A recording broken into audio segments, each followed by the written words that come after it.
Soda,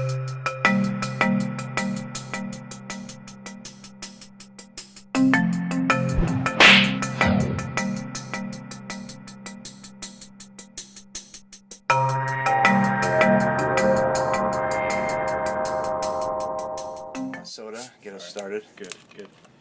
I want to have that on. I want that recorded. We had it from, Deadly Premonition when we were doing the intro. Oh, I think somebody was yeah. munching, that was you. That's right, yeah. So welcome to the first episode of Mike to Mike, The new a podcast. podcast from Game Clubs. Only for mics, so if you're listening to this and you're not a mic, you should just turn it off. It's just That's not allowed. not going to happen. Like, we don't want you. So we are recording our first episode in the back room of Retro Games Plus. So like Edward R. Murrow in World War II. Like, hello. so there will be, every time a new customer enters, you're going to hear a wonderful chime, so just Which is excuse great, that. because it kind of will tell you how popular the store is. There you go. Got Hopefully it'll customers be coming and buzzing going. the whole time. Yeah, hopefully. So I think to kick it off, I mean, we had Metal Gear Month going on, which has been pretty cool, and you definitely played a lot more than I did. Oh, yeah. Yeah, I've played a lot of those games. Maybe I bit off more than I could chew. Cause the first two are pretty quick, but then 3 takes a while, and 4 is definitely a long 3 game. definitely. I'll rephrase what I said earlier. You've played more in the last month than I have. I've played through all the Metal Gears, just not in one stint. Of course. But yeah, 3 definitely takes like a really long. It has a big break, I think, in the middle of the game, and all the transitions a lot, and then I haven't played it in some time. But it's an interesting game, but I guess to start with, I mean, I don't know how you see this podcast, but the way I see it is just us meeting, once every so often and just talking maybe about one series or something like that. Yeah, kind of isolated and a little bit more direct and keep them somewhat short. I don't know. We'll see how long this goes. Yeah. So I guess what I was thinking is maybe we just start by talking about, we go one after another, talk a little bit about each. Yeah. Starting with Metal Gear Solid 1. What was the, how did you first get into Metal Gear Solid, I guess? Or Metal Gear? Good question. Yeah. I don't remember exactly. I think just because when I got PS1, oh, actually, I don't think I owned a PS1 until after it was out for some time. Yeah. But I was just at a friend's house and played it a lot, and then I didn't have a whole lot of games when I did get it, so I'd borrow them. And it either was cheap and I bought it, or I borrowed it from a friend and acquired it, and ended up loving it. Yeah. See, I was, at the time when it came out, I was like a hardcore Nintendo fanboy. So I had the N64, but I didn't have this PlayStation. And, now I don't like the N64. Like, I don't think it's a very good system. But back then, I was convinced that it was the best thing. And, the Sony PlayStation, it sucks, man. Who would ever want to play this, So, eventually, all my friends started talking about Metal Gear Solid because it had just come out. And oh, it's awesome. I just got to the part where you shoot the missile and you have to shoot, the power grid thing. And I'm like, that's not something you do in video games. What the hell are you guys talking about? In a cutscene? No, you did it in the game. I'm like, that doesn't sound right. So I went to my friend's house and I watched him play, the opening scene of it, or, the opening part on the dock, and you go up the elevator, and I'm like, oh, I gotta get this game. Damn it, I don't want to get it, but I have to get it. That opening scene, too, I remember being the first time that I remember, and it might have been in video games where the intro credits rolled over your gameplay, and it created a very cinematic kind of. I was like, "Whoa, what is this?" I mean, I think that's one of my favorite parts about the series is just how cinematic it is. There's always, the cutscenes aren't filmed like regular video game cutscenes. They're filmed like movie cutscenes, and you see that a lot. I mean, granted, I'm sure if you were an actual filmmaker and you saw what Kojima did with the cutscenes, you'd probably be like, no, you can't only do one continuous take at all times. You have to, change angles. But, just the idea that there was a story that kind of didn't fit, video game stories, or it wasn't simple, it was complex, there were themes, and it was, it was adult, but at the same time, there were funny parts in it. Yeah, it always has a sense of humor. Yeah. Yeah. And I will say, I mean, a lot of PlayStation 1 games haven't aged well, but I still think Metal Gear Solid looks incredible even today. Because, obviously if you compare it to, Metal Gear Solid 5, which is coming out soon, it looks like crap, but it knows its limitations and it works with them. The characters don't have complex faces. Yes. It has a style. Yeah, I completely would agree with that, because when you play it, it's... you're still like reading these characters' body language, and they're still playing. You're still playing through it and getting a lot out of the story, and you get very engulfed in it, and the graphics don't take away from the gameplay too much. Yeah, I mean, I think the graphics work to serve the game better because it's kind of simple in a lot of ways. Like in most of the areas, there isn't a lot of complex things. It's mostly just like sharp corners and tanks or something like that. Like nothing that's like really fluid. So only the characters are ever like curved or anything like that.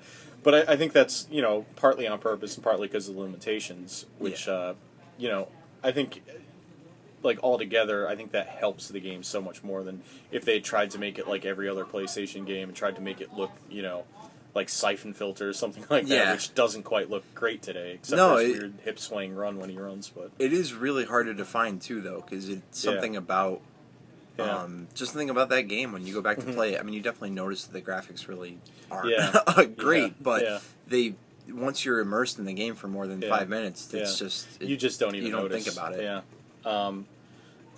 So the only other thing is, and I think it's kind of weird because I go back and forth on it, but I don't know how you are, but the controls for Metal Gear Solid 1, especially on the PlayStation, I remember not having a problem with them when it came out. That's it's fine. But oh my god, sometimes they're pretty rough. Like they expect you to do a lot of stuff sometimes. It's so funny that you bring that up because I didn't get through the other ones lately, but I have been playing one. Yeah. And that's the first thing that I thought was I started playing it. I was like, I don't remember this being a challenge. I remember being fluid at this game, and combat was like action, and and now I'm like just like choking out a guy is so hard to do now, and I used to be able to do it effortlessly. I recently did the Psycho Mantis fight, and that involves a lot of switching between, controller ports and everything, but also different weapons, and I was struggling a little bit. I went through all my health items and literally every ammo. And what's weird is it's the opposite with most games where you kind of don't want to use the analog stick for this game. You can, but especially with the Sniper Wolf fight, the first one, because I always kill her with the Nikita the second time around. Like I'm a cheater. I don't even care. But it's so hard to shoot her when you have to aim the gun with the analog stick for some reason. I have no idea why. Like only the D-pad works for that for me. Did they have analog when this game was made? Because I remember that was I want to say they did because it uses it. So how would it? I would assume. Yeah, I think they did because it doesn't. Because the original PlayStation controllers didn't have analog. Yeah, right? No, they didn't. Which is kind of weird when you think about it, but. I guess you don't need an analog stick to play anything but like Ape Escape for that system. So, but yeah, I mean, I think it's kind of weird. But once you use the D-pad a little more, and once you get comfortable with the controls, it kind of comes back to you. I'm still not as good as I was when I was a kid, but it's you can doable. get through the game, and still enjoy it. And interesting, not to jump back and forward too much, but an interesting graphics comparison is. A really nice tip of the hat in 4 when they play through opening sequence of 1. Yeah. And that pulls on every nostalgia theme that you can. I think 4 we'll get to in a little bit, because I think there's a lot I want to say about 4, because I started out hating it, but now I really love it. So it's a really complex, weird I've got a lot to get to that as well. We'll try to keep it in order. Yeah. So Metal Gear Solid 1, huge game. For us, anyways. I don't know how big it was for other people. But that game I played over and over again. I got the tuxedo, I got the Spider-Man costume for Cyborg Ninja, which isn't really Spider-Man, he's just like red and blue. I don't know why I think that. But so PlayStation 2 comes out, and there's nothing great to buy for it. And then they release Metal Gear Solid 2, and that's about the time that I really got excited for PS2. I mean, what were some of your first impressions? Like, what do you know about the hype before the game came out? And, 2? Like, whatever. So I was definitely on the hype train. I remember distinctly asking for that for Christmas for my mom. Yeah. And, Mom would always get me one or two, decent Christmas gifts, and I just made it abundantly clear that that's kind of all I was interested in. She's like, well, it's just one video game. You don't want anything else than that. That's it. That's just what I want. So I ended up, I'm assuming some jackass at GameStop twisted her arm and sold her super hard on every extra thing she could. She ended up buying some disc. It was like a how to, not really a walkthrough. Not really. It was just the most random add-on IGN something. I don't even think it was IGN, but it was just some bullcrap disc that she got sold, plus the game and then the strategy guide. So I jumped right into that Christmas Day, whatever year that came out. Yeah. Played it straight through that night. And I used to play that game.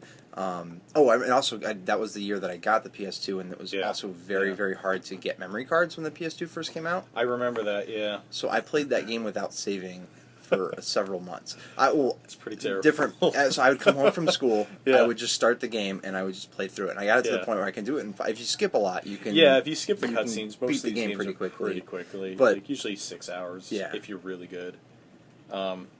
I kind of had a similar experience. I remember I was way into Metal Gear Solid 1, obviously. So when like the previews of MGS2 started coming out in like the magazines and stuff, I'd read all of them. And I remember my friend got a magazine. He's like, dude, this game's going to be awesome. I'm like, oh, yeah, is it going to be for PS1 or PS2? He's like, oh, it's for PS2. Like, you're a loser. You're never going to get a PS2. Like, you're never going to get to play it, but I will. I'm like, wow, you're a jerk. But, all right, fair enough. But I ended up getting a PS2 before it came out anyways.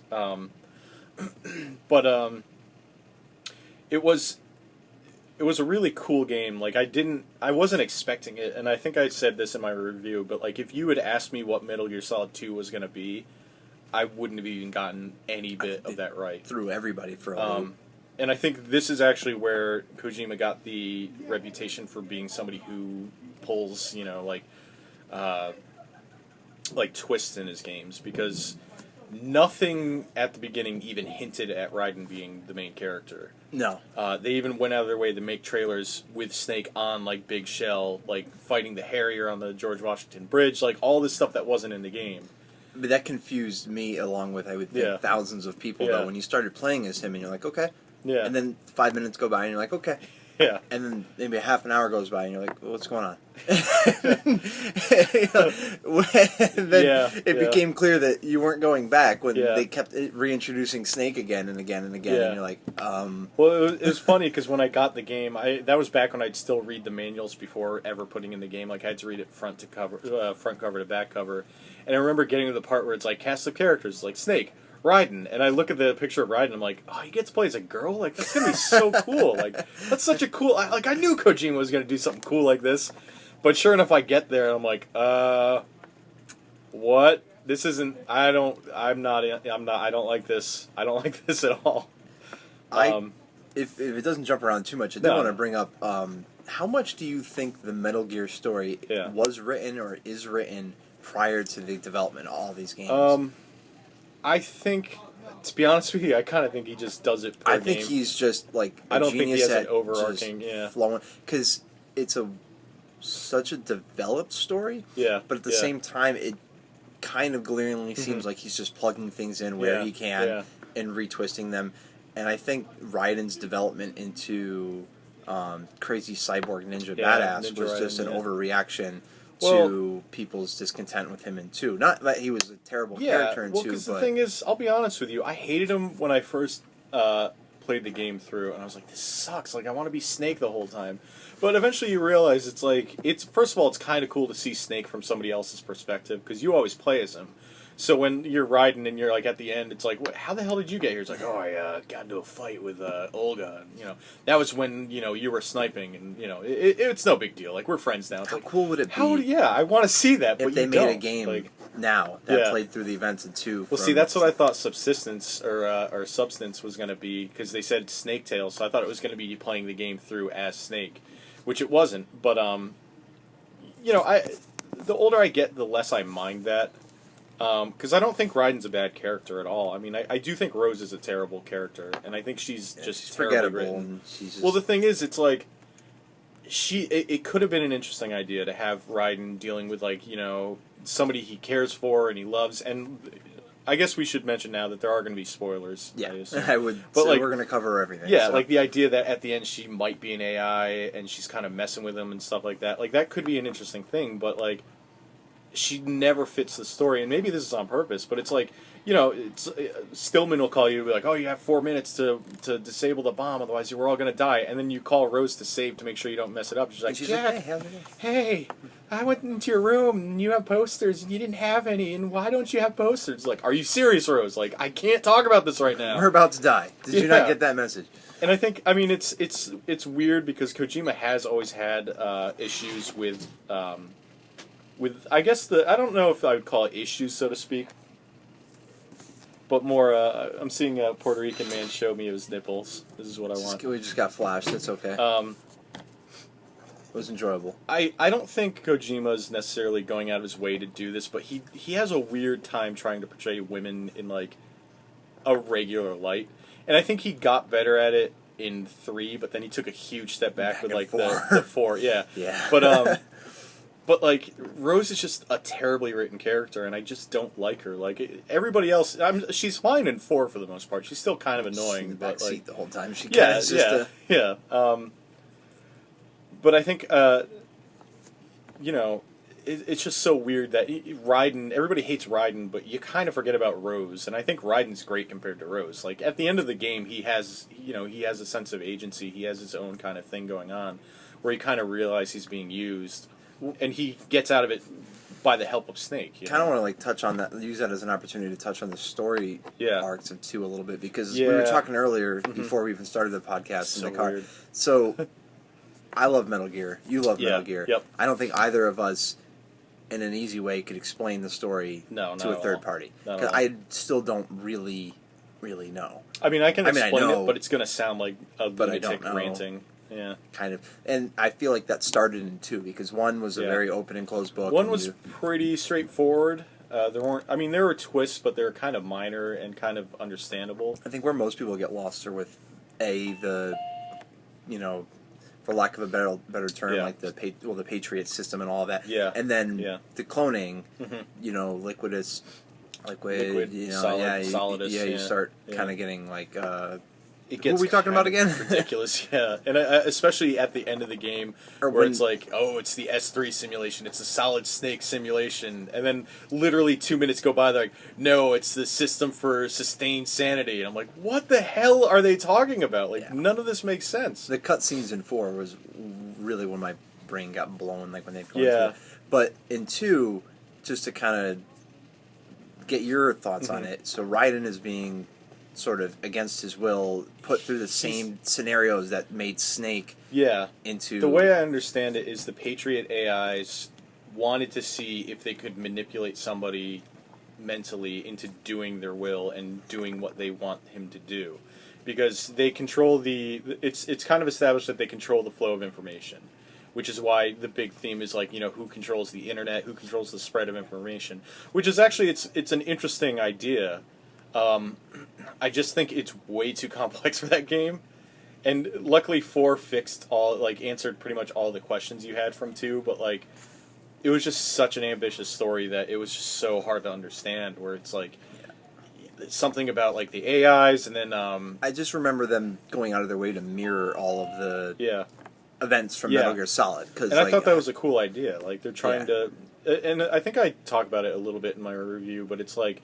There's a lot of themes of myth and social thoughts and opinions on certain like things, like because they keep mentioning Shadow Moses, and even Raiden is kind of like breaking the fourth wall. He's like, oh yeah, I played VR missions this and that, and it's showing clips from Metal Gear Solid VR missions, and it's like, the hell am I watching? But it's kind of saying, it's taking a point of saying like, you are playing this game because you are fond of Metal Gear Solid 1. Like, you want to see more of this. You remember that in a different way than other people Kojima loves to break the fourth wall. I mean, even at the end of 2, right, when the Colonel's talking to you, he's like, turn this game off now, or something like that. You've been playing the game for a long time, Raiden.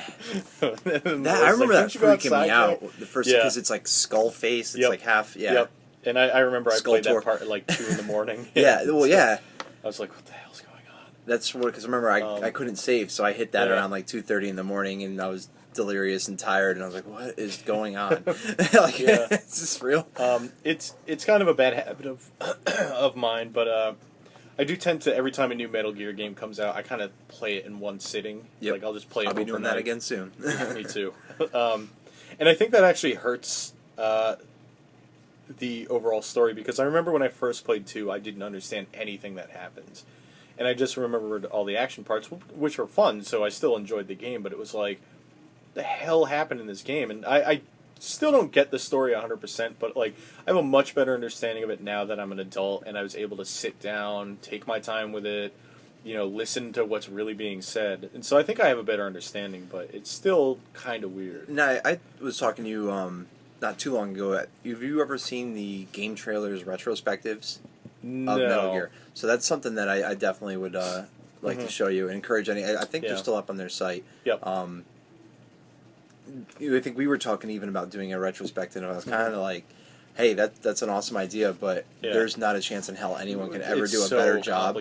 Well, but they did such a great job of covering every aspect of them. Yeah. But you listen to them, they're like 12-minute episodes, and your brain is about to explode. Well, see, that's because you're getting all of Metal Gear condensed into like 12 minutes, and you're that was a problem when I was writing my reviews. It's like there's so much I want to say, but you have to have a sense of brevity, and you can't just continually go on and on about everything. Like, I would love it if I could, but just my mind can't comprehend every single thing. Like, even today, there's still things that I'm like, oh, I should have talked about this for Metal Gear Solid 1 in the review, and it's like, I couldn't remember it, because at the time, you're trying to get the basics of, you're trying to understand story, characters, and gameplay. That's what I always try to focus on. But it's so hard to do with Metal Gear, because there's so much stuff going on in it. Yeah. So to move along, because we are on limited time. So Metal Gear Solid 2 ended. There were all sorts of questions, like who the hell are the Patriots? What's going on with Sonny's daughter? Why is Raiden got like childbearing hips? What's up with Ocelot being liquid in his hand? We didn't even mention that. Yeah. Well, I was thinking when we were talking about 4 briefly. Yeah, it's like so now and then and his arm takes over his personality somehow at times, because that makes sense. It's interesting because the series has always flirted with supernatural stuff, but it's never quite like committed to it. What I wanted to ask you is, did they ever concretely explain how Vamp even works? Yes. I mean, is it from his nanomachines? Yes, it's they reveal in 4 that it's Naomi is injecting with nanomachines. Just over and over and again, because he gets screwed up several times. He gets shot in the face like 2 times at least. I mean, I know nanomachines are pretty powerful in this universe, but a bullet to the head they become as powerful or as weak as you need them, which is kind of weird. Like they're kind of like the Deus Ex Machina of the whole series, where whenever you need something explained, it's nanomachines. Yeah, that's it's the Force. It's just, don't worry about it. So 2 ended. It was insane. There's a bunch of questions, and they'd be answered in the next game.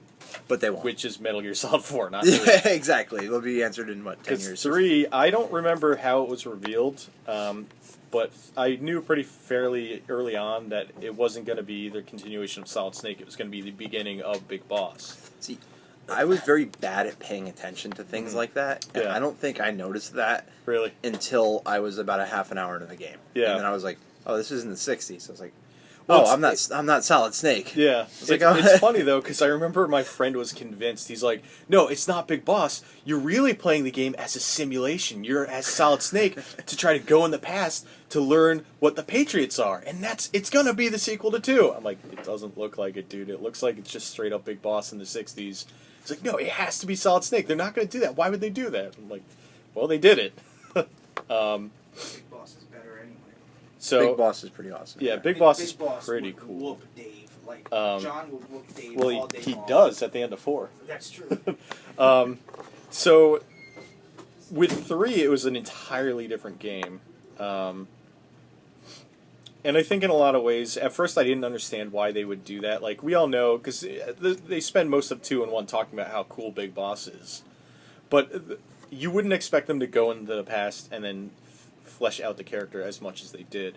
Which is one of the reasons why I love this series, is because they do go back, they explain things, They want everybody to have a story. Like, everybody has motivations and a story in the game, which is great. And from a gameplay perspective too, they changed some. Like, one of my not complaints, but one of the things I wish I got more out of 2 was more diverse environment to play in, and you go through the jungle, you go through all these bases, and the whole survival system. I thought was really, really well done in 3. I mean, you really you have a stealth game, and you're in the woods and really kind of absorbed into... Yeah. Well, see, that's kind of why I didn't mention all the weird, cool stuff you can do in 1 and 2, because, like, the Mantis fight where you plug in the different controller port, that's awesome, and he reads your memory card, that's awesome as well. And there's all sorts of little things you can do, but they pale in comparison to all the crazy crap you could do in 3. Yeah. Like, just on the end fight. Like, you can kill him normally with a sniper rifle, like, in that thing, and that's great. Oh, you mean the snipe? Oh, yeah, the end. Yeah, not the ending fight. No, not the ending. Yeah. I did that, and then you can also let it sit for a day or a week or a week. A week. So if you turn off the game and let it sit for a week, he dies of old age. If you save it and turn off the game, he dies of old age in a week, and I did that once before too. And then even if you do it straight, there's still you can sneak up behind him, you can shoot him with shotguns, you can trank him and stuff. But then he falls asleep, and the sun is like photosynthesis, so he actually regains his stamina. So you have to do it quick. But the coolest thing is you don't even have to fight him. Like you can. There's a part where you can snipe him while he's on the docks, and then he just explodes and he dies, and then when you get to that part, you don't fight him. I feel like I might have known about that, but I'm not sure that I did. I kind of want to try that now. But that's the thing, though. Like, it's really hard to do. I only did it once, but when you do it, it feels cool. But, but every single thing in the game was like that. Like, every boss fight, you could do multiple ways. And even the end fight with the boss, like, I finally beat it just using CQC, like, when I beat it for the review.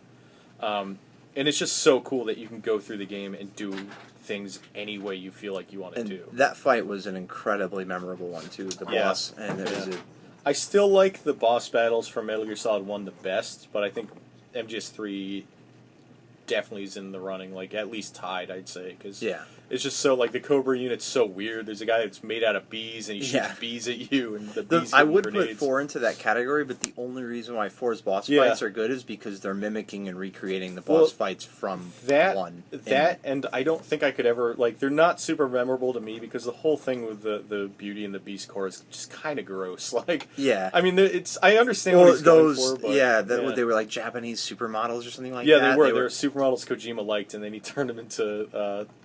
It was and you get their faces afterwards. It's the creepiest thing. And you could take pictures of them and make them dance to J-pop too. That used to, we got so much to do about 4, but just as a brief thing into 4, that used to piss me off so much because I would be playing around and I'd leave one of those stupid masks on just because it's funny. But then you'd enter some like super serious cutscene and I'm like, screw it.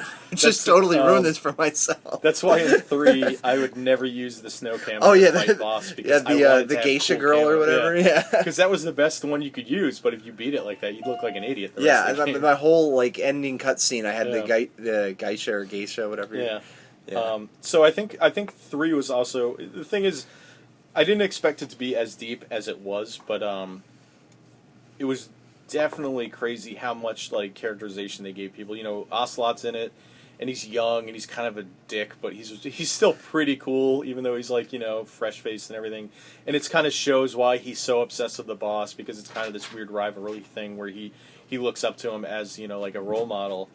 And Big Boss, I think, is a great character, and I think they've done a lot with him to the point where he's actually a really sad, kind of upsetting character, because he seems to spend the whole series kind of finding a place for himself. And but every realizes time how used he was. At the end of 3, and like what a deception for killing 3, the boss, which is insane. And the thing is, like, that's why I like the boss character, is because she never tells him what's going on, because he can't know.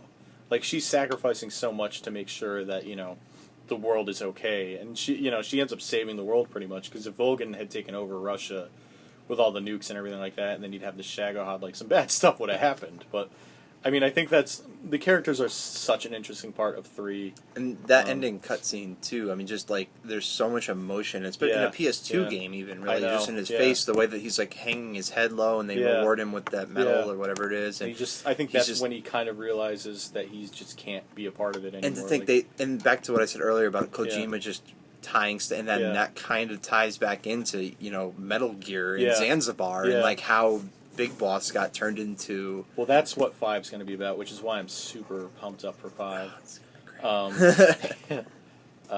The only other thing that really bothers me about 3, and it's a problem I have, but I don't think anybody else does, I don't like that they made fun of Raiden in it.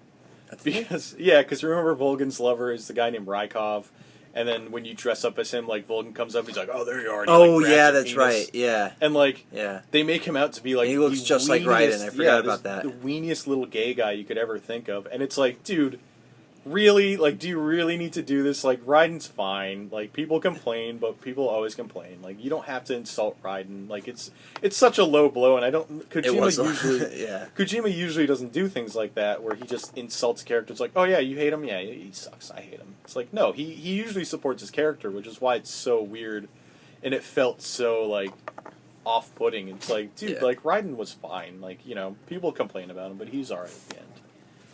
And that's more of my problem. I don't think that's a legitimate issue with the game. I just think it's something I don't. Really it was a little. I actually forgot about it until just now. Yeah. But other than that, you know, it was really fun. It's really interesting. And even though it didn't answer really any of the questions for 2, and it actually created more questions than it answered. Yeah. I think that's an integral part of the series, and I think the series wouldn't have been as strong if they didn't do that. Well, I mean, coming into 5 now, it's almost like a pattern, but I know that this is concretely his last one, but he's said that before. Yeah, I mean, it pretty much has to be with the way Konami is now, because he doesn't have the rights anymore. So, yeah, but 2 was set up for 4. Yep. And 3 is kind of setting up for 5. You know, I would say more Peace Walker set up for 5, but 3 is like the lead into it, which I think is important. So 3 is great. And I do want to talk about 5, so we'll move on a little bit more. So 3 ended. It was great.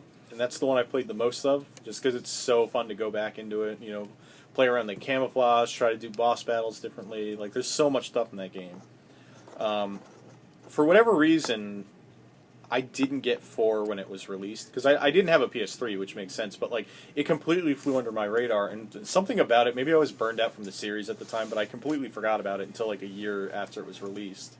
So I had no idea what was up with 4 at the beginning until I finally bought it and played it, and I'm like, why did I wait so long? I have to say, like, I love all of them, and I don't want to call 4 my favorite. Yeah. But I was so heavily attached and invested into 4. Yeah.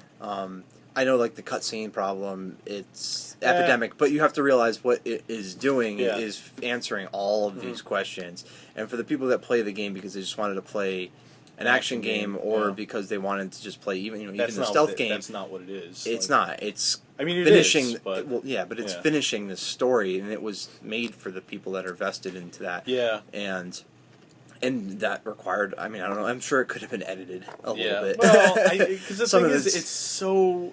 But I loved it for that reason, because I literally ordered a pizza. Yeah. When the ending cutscene started, you didn't. It was it was delivered during the cutscene. I signed for it and then ate it during the remainder of the last cutscene. I think it's like an hour and 40 minutes. It's long. It's like movie length. Yeah, it's like a legit movie. That's just the final cutscene. But I remember so many parts of 4, and I haven't gone back and played it again. And I always, I have. I've started it over and over again, and I've played the beginning segment for some reason. It still holds up like amazing, but in my mind, it's almost like, I know it's a newer console or new generation game, but you think back in like Metal Gear Solid 1 before you replayed it recently, and you think, the graphics were great, and then you play it, and you're like, I don't want that to happen to me when I play 4 again. No, 4 still has beautiful graphics. Because I remember playing that game being like, how is this real? I was just especially like the facial stuff. Like going back now, seeing what's in 5, like the facial stuff doesn't look incredible, but it still looks very, very good. Yeah. It's the gun customization used to, like, I love that. I did love it, but I used to play those games as somebody who only used tranquilizers. I never tried to kill anybody, so I was always wanted to customize all these cool guns, but I was like, I don't want to kill anybody, though. I think you can get, like, a musket if you save up, like, 2 million it's or something. Shigami or something like that, and it shoots out a tornado. Oh, does it? Yeah.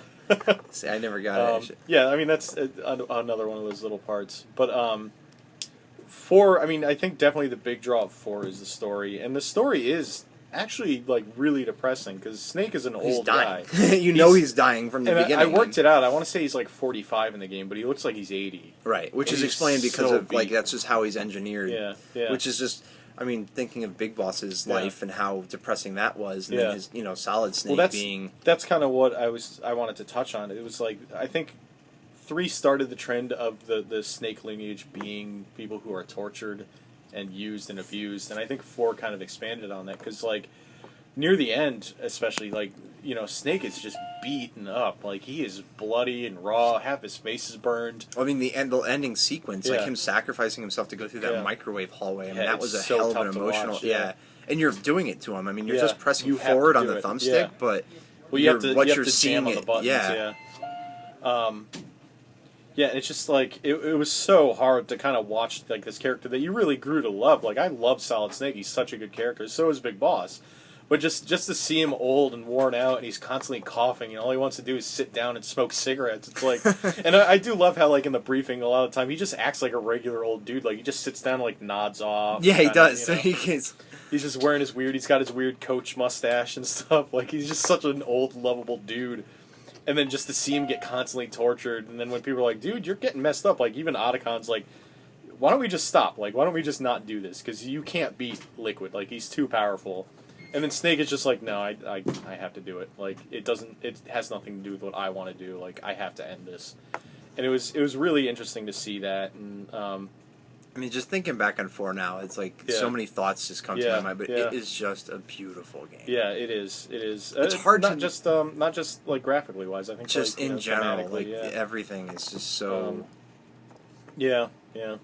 I played the online for a good bit too, and not too much. I played a little bit of it. Yeah. I wish I had friends that wanted to, because it seemed like it was very team based. It was kind of interesting, and I think 5's is pretty interesting looking too.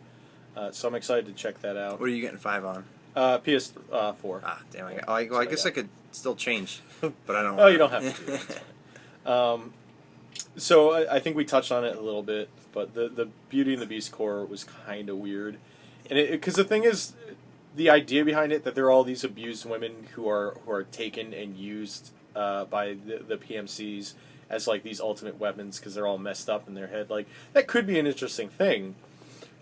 But they spend too much time sexualizing them to the point where it's just kind of gross feeling. Like, you know, like I mean, like the idea. Skin tight, like crazy. Yeah, and not only that, but every time the camera's on them, it's always like zooming in on their boobs or their butts. Yeah. So it's just kind of like, come on, dude, really? Like, I'm an adult. Like, this isn't sexy to me. This is just kind of weird and annoying. But you know, I think people have made a bigger issue out of that than they should have, because I think Kojima's just a weird guy. I don't think he means anything bad by his portrayal of women in the series or anything like that. I just think that's kind of who he is. Which, you know, there is an argument to be made that it is problematic, and I'll agree. Like, I'm worried about the way Quiet's going to be in 5, because it's just a lady wearing a thong, you know, and then he comes out and he's like, oh, well, when you learn her story, you're going to be really upset that you thought she was just a sexual object. I'm like, oh, God, what is this? Like, please, don't do something really weird and creepy. Oh, you know he's going to do something weird and creepy. Yeah, I mean, like, that's all right. He is the king of uncomfort, I think. Yeah, and that is true. Like, the president grabbing Raiden's crotch in 2, and then Volgin grabbing Raiden's crotch, and Raiden. A lot of crotch grabbing. Yeah, crotch grabbing. Basically summarizing the Metal Gear series. Using Ava in that game. There's so much weird stuff that's like really uncomfortable in it. But as far as 4 goes, it answered pretty much all the questions, and I think that's what was needed. Obviously, I mean, you can't really. Not too long ago we were having I don't think you were here for that. I was here for a podcast, and we were talking about disappointing endings, and Mass Effect came up, obviously, and Metal Gear 4 I think is the Metal Gear series is probably the only one that I can compare to Mass Effect, not in a gameplay perspective, but a length of time invested into a universe that's so well fleshed out, and the fact that they were able to make everyone happy with their conclusion to it was pretty impressive. Yeah. I mean, couldn't have asked for a better ending. What I thought was funny was the game ended, and you think Snake killed himself. And then that's he comes such back. a downer. Because you're like, oh, dude, why, dude? He didn't have to do it. And then even knowing that he had maybe like a week or a month left to just live his life however he actually wanted to. And then since it's a Konami game, since it's a Kojima game, they had to put the end credits thing where Big Boss comes back. Yep. With Zero. Who's basically a living mummy or something. Like he's like a complete vegetable. It's just like sounds like Darth Vader. Which in most series, like if you explain this to me, I would think it's the dumbest thing I've ever heard of. But when you actually play the whole series, and then you see Big Boss come with the eye patch, and he's got like the old trench coat on with like the weird shoulder stuff from like the 80s and stuff. Yeah. I'm like, dude, that's so awesome. And he's like, I'm gonna do it. I'm gonna kill Zero. Yeah. And then he just like turns he turns the valve on his oxygen tank for like, and he just holds his shoulder still, and the guy's like. Yeah.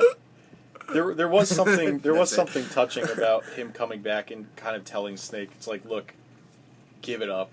Like, it's over. Don't live the rest of your life like this. Like, just go and live. Just like, seeing him interact give with... it up. I remember getting chills just seeing Big Boss interact with, Snake. From what I understand, in the Japanese version, the actor who played Big Boss was actually the actor... was actually the father of the actor who played Snake. Huh. So in the Japanese version, there's actually, that kind of dynamic where it's just an actual father talking to his actual son.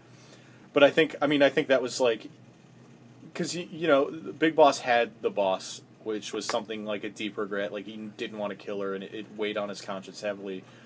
And it's sort of the same way with Snake, where he knows that Big Boss had to die, and he had to get eliminated. But there's still, he's still living in the shadow of Big Boss. And I think for him to come back and Big Boss to just be like, look, dude, it's over. Like, just give it up.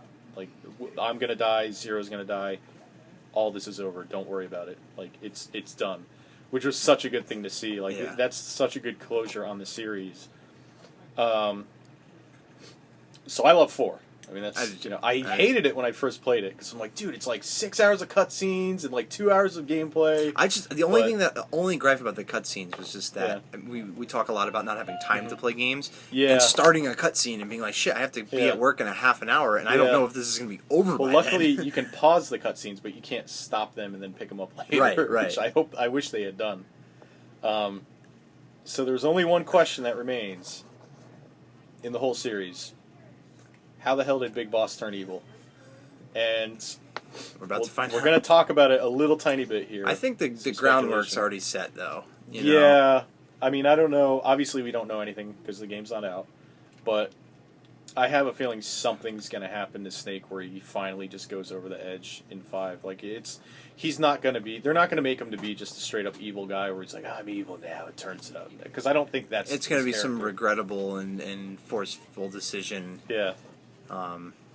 But I mean, I don't want to go on about it because we can speculate all we want, but at the end, I don't know what the hell's going to happen, and I want it to be a surprise. So I don't know. Any last words you want to say? What are you excited about 5 for? You pumped up? Yeah, just pumped to get through it. I'm excited to get back into them. I mean, just this last month, being like re-engaged in all the Metal Gear stuff has been awesome. Yeah, it's nice to have a refresher every now and again. And yeah, I will say again, it's a lot of work to play through all 4 games in a month, but I'm glad I did it because I'm definitely excited. We didn't talk about Peace Walker, but that's a cool game. Stick to the it's numerics. Awesome. Yeah, there's a lot of Metal Gear lore out there. If you want, you can look up the Peace Walker movie on YouTube, which is a summation of the whole story if you don't want to play through it, because it is actually a really long game. Yeah. It's a really good one. It's one of my favorites, so definitely check it out. But all right. Well, that does it. Concludes our first Mike to Mike. First Mike to Mike. We had some good chats. Yeah, hopefully we can get these coming out every week. Hopefully. And swing by Game Clubs, gameclubs.org/forum at the moment to jump in, and if you guys have any thoughts, then send them our way. Maybe we'll make a forum for Mike to Mike or something. I think there's going to have to be. All right. Thank you.